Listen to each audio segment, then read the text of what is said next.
Hey mga brods, may balita nga po tayo dito kay Greg Zilla, Greg Slaughter at Jason Perkins. Yes mga kabrods, sila nga yung mga huhugutin, ayon sa mga reports natin, huhugutin ng SMB paparating sa playoffs round dahil na clinch nga ng SMB ito pang playoffs ticket nila mga kabrods. Kaya ito, gusto nilang palakasin pa ang lineup nila kasama ito pong si Greg Zilla, Greg Slaughter.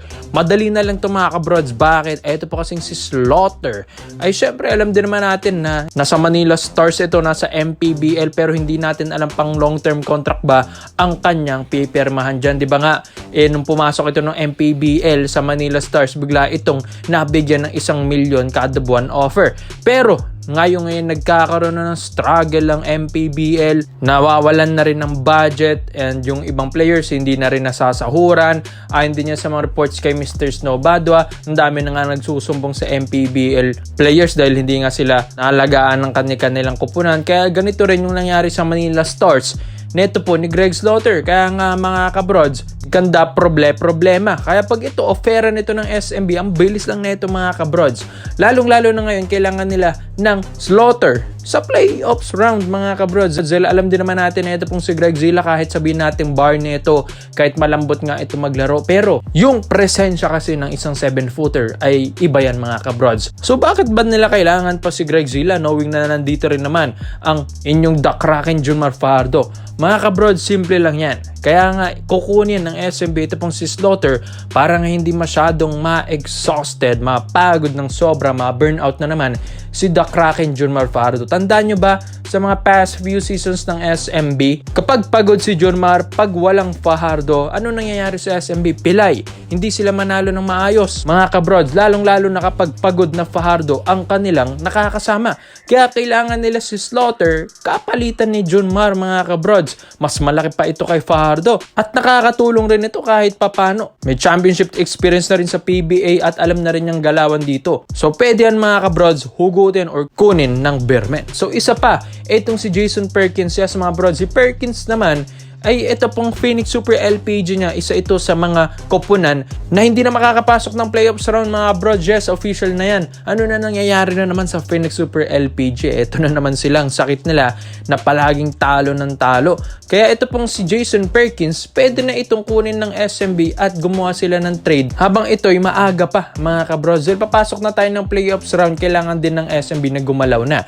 TNT nga gumalaw na, di ba, kina-heading at Nieto, tapos si Jason Castro nakita natin nag-e-ensayo na. So kailangan pigilan din ng SMB yung Grand Slam Championship mission ng TNT Tropang 5G. Kung gusto nila yon, kailangan nila magpalakas pa ng lineup dahil kulang pa nga daw yan mga kabrods. Kaya kailangan nila ng isang Perkins na isang power forward na kayang umilalim, kayang sumingko, kumuatro, trumes mga kabrods. Ganyan si Perkins. Yan ang kagandahan sa kanya, flexible ang kanyang posisyon dito sa laro. Tapos ito pa, may shooting pa kahit papano. At ang maganda kay Perk, ang ganda ng depensa niya mga kabrods. Talagang nahawa ito kay Calvin Abueva nung nasa Phoenix dito si The Beast. Kaya nga mga kabrods, ang laking boost ito sa SMB kung makukuha nila yung dalawang ito. Lalong-lalo na ito pong si Jason Perkins na active ngayon at ito prime na prime pa niya. Nag-slim man ito pong si Perkins pero kayang-kaya pa rin niya makipagsabayan sa mga bruskong mga big man dito sa PBA.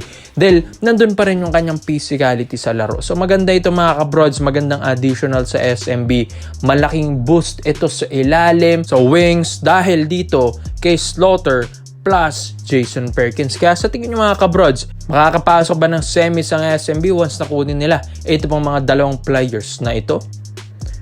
So dito naman po tayo sa kabilang balita naman natin mga kabrods. Alam din naman natin na si The Beast, Calvin Abueva ay nasa Northport Batampier na. So mga kabrods, may mga reports and rumors tayo na ito pong si The Beast, isa nga ito sa mga gustong kunin at i-rush ng Barangay Nabras San Miguel bago mag-playoffs round ay makuha nila si The Beast, Calvin Abueva. So mga kabrods, parang nanghinayang ang Magnolia Hotshots dito. Bakit? Dahil first game ni The Beast, suot-suot ang Northport Batampier jersey against Phoenix Super LPG na kanyang former team din. At ito mga kabrods, yung numbers lang naman na ginawa dyan ni The Beast, 18 points, 7 rebounds, and 3 assists. So, napakamot ang Magnolia dito. Akala nila, wala nang laro si Calvin. Akala nila, bumaba na yung laro, bumagsak na yung prime niya.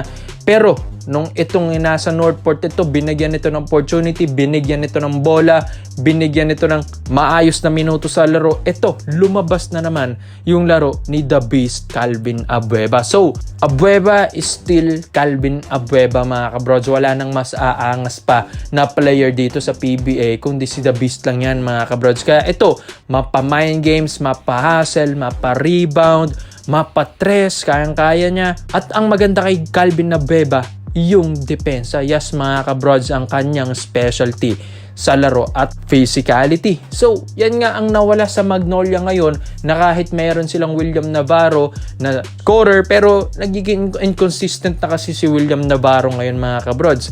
Unlike dito kay Calvin Abueva, kahit anong oras mo ito ipasok sa laro andun pa rin yung energy, andun pa rin yung physicality. Kumbaga parang laging nakainom ng cobra. Ito pong si W. Calvin Abueva. Kaya ang Barangay Nebra San Miguel dito, sila naman ang sasalo, dahil kapag ikaw ay nasa pudar na ng Northport Batampier, matik na yan mga kabrods, nasa pudar ka na rin ng SMC Group. Kaya dito ang pitasan ng Barangay Ginebra. Kaya mga brods, madali na lang ito i-process sa Barangay Nebra San Miguel. Kunin man nila si Calvin Abueva. Pinag-aaralan pa ni Coach Tim Cone, dahil alam din naman natin na paborito rin ni Coach Tim ito pong si The Beast. Diba nga, tanda nyo, siya rin naman yung kinuha ni Coach Tim nung FIBA Asia Cup lineup na hindi nga lang natuloy with Terence Romeo. Tapos isa pa mga kabrods, na isa sa mga gustong hugutin din ng Ginebra ay guess what? Syempre, Christian Stonehardinger. Yes, alam natin na pabalik na rin ito pong si C-Stand, knowing na nandito na nga sa bansa, tapos nandun pa sa Pasig, malapit lang sa ensayo or gym, training camp or training grounds ng Barangay Nebra San Miguel sa Pasig mga brods. And yun nga, may mga balita at reports tayo na nagpaparamdam ito sa Barangay Nebra. Alam natin na sa Terra Firma Jeep ito, pero itong Terra Firma syempre, alam nga naman lalaro siya mga kabrods. Laglag na nga ang Terra Firma, hindi napapasok ng playoffs round. So, habang maaga pa, why not gumawa na ng action? Ito pong Barangay Nebra San Miguel na isign nila, ibalik nila si System sa Jeep, tapos bigla nilang iti-trade to Ginebra. Parang ginawa lang ng TNT, di ba?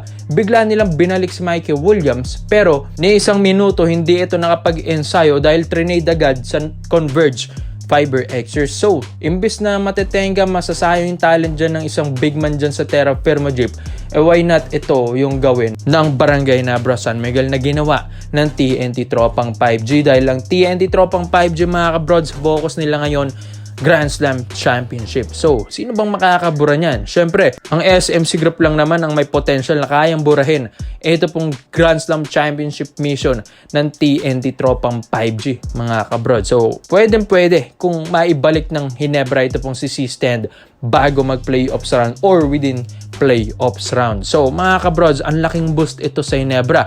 Calvin Abueva plus C-Stand na marami ng kampyonatong naibigay si Ginebra and one of the elite big man na nahawakan ni Coach Tim Cone. Kaya komento mo lang ang opinion mo dito mga brods at isa natin yan. So salamat po sa panonood mga brods. This is Kings Basketball. Yun lang, I'm out.